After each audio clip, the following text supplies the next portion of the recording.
खुरासान सल्तनत में सुल्तान जलालुद्दीन की हुकूमत थी। वह अपने इंसाफ, रहमदिली और प्रजा के प्रति लगाव के लिए मशहूर थे।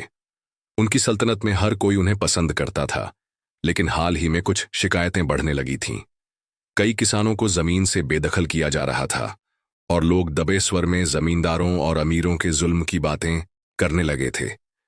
सुल्तान के लिए यह चिंता की बात थी। वह हमेशा खुद को अपने लोगों का संरक्षक मानते थे। एक दिन जब सुल्तान दरबार में बैठे न्याय कर रहे थे, एक बूढ़ा आदमी कांपते हुए उनके सामने आया।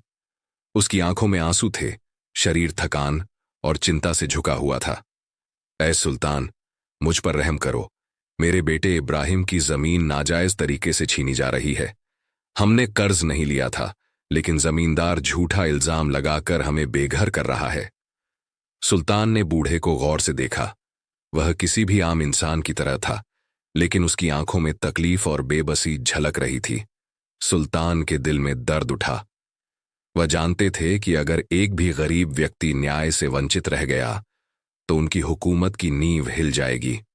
तुम चिंता मत करो बुजुर्ग, तुम्हारे साथ इंसाफ जरूर होगा, सुल्तान ने विश्वास दिलाते हुए कहा।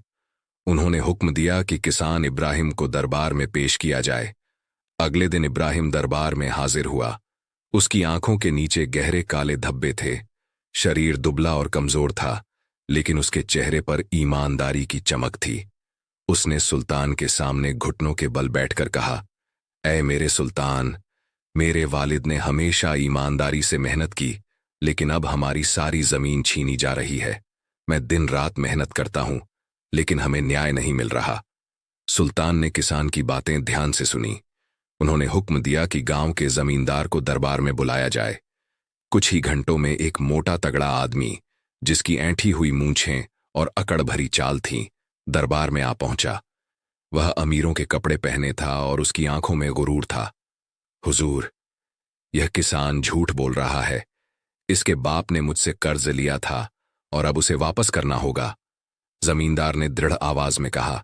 सुल्तान ने संदेह भरी नजरों से उसे देखा। क्या इस कर्ज का कोई लिखित प्रमाण है?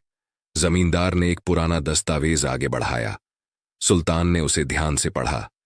उनके मन में शंका हुई। कुछ तो गड़बड़ थी। सुल्तान ने सोचा, अगर मैं सिर्फ दरबार में बैठकर इंसाफ करूंगा तो असली हकीकत कभी नहीं जान पाऊंगा। मुझे खुद गांव जाकर देखना होगा कि सच क्या है।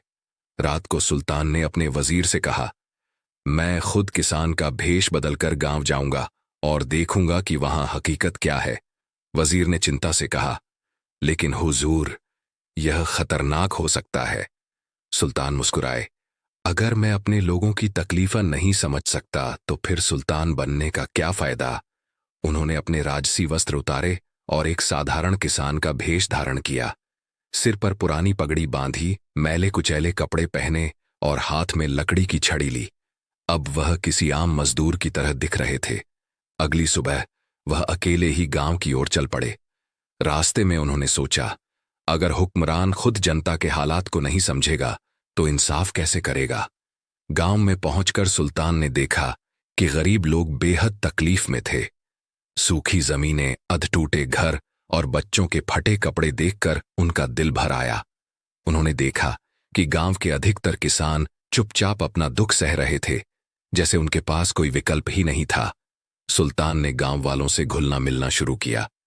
उन्होंने सुना कि जमींदार लोगों से जबरन टैक्स वसूलता था और जो विरोध करता उसे बेरहमी से पीटा जाता। इब्राहिम और उसका परिवार एक छोटे से झोपड़े में रहता था।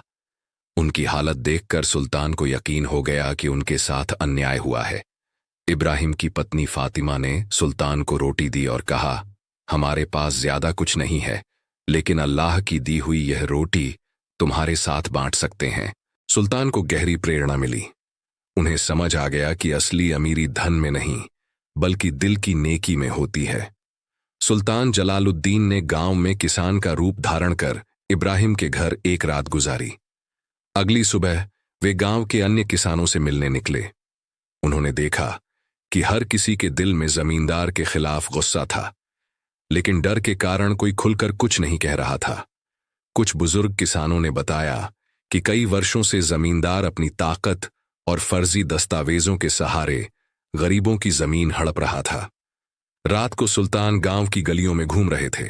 तभी उन्होंने देखा कि कुछ सैनिक किसी किसान को बेरहमी से पीट रहे थे। सुल्तान दौड़कर वहां पहुंचे और आवाज लगाई, रुक जाओ, यह अन्याय क्यों?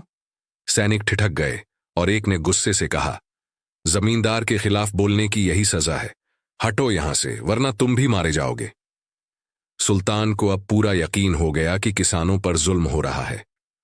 सुल्तान ने ठान लिया कि वे इस अन्याय को खत्म करेंगे। उन्होंने अगले दिन गांव की चौपाल में जाकर किसानों को इकट्ठा किया और कहा, अगर तुम सब एकजुट हो जाओ तो जमींदार की ताकत कमजोर हो जाएगी।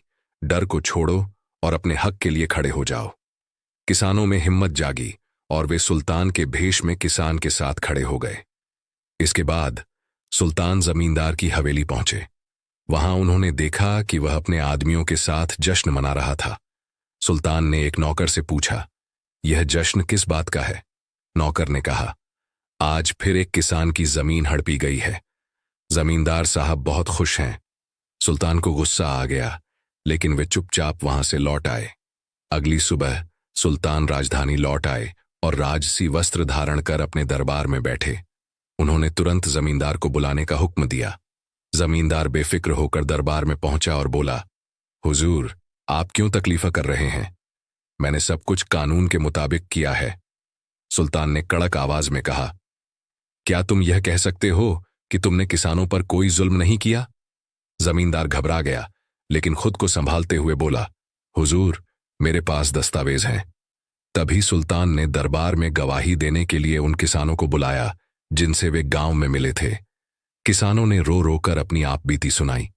सुल्तान ने गुस्से से जमींदार की ओर देखा और कहा, मैंने खुद किसान का भेष धरकर तुम्हारे गांव का हाल देखा है। तुम्हारे अन्याय की कोई सीमा नहीं, तुम्हें इसकी सजा जरूर मिलेगी। सुल्तान ने हुक्म दिया कि जमींदार की सारी जमीन जब्त कर ली जाए और उसे राज्य से निर्वासित कर दिया जाए। जो जमीन उसने हड़पी थी वह किसानों को वापस लौटा दी जाए। इसके साथ ही सुल्तान ने यह भी आदेश दिया कि अब से किसी भी किसान पर अन्याय करने वाले को कड़ी सजा दी जाएगी। गांव में यह खबर पहुंची तो किसानों में खुशी की लहर दौड़ गई। इब्राहिम और उसके पिता सुल्तान के दरबार में आए और आंखों में आंसू लिए बोले, हुजूर, अल्लाह आपको हमेशा सलामत रखे, आपने हमें न्याय दिलाया। सुल्तान मुस्कुराए और बोले, मेरा धर्म ही न्याय करना है। अगर शासक अन्याय सहन करेगा तो खुद अन्यायी बन जाएगा।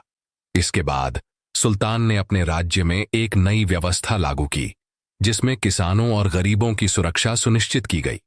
उनका यह फैसला हमेशा के लिए इतिहास में अमर हो गया।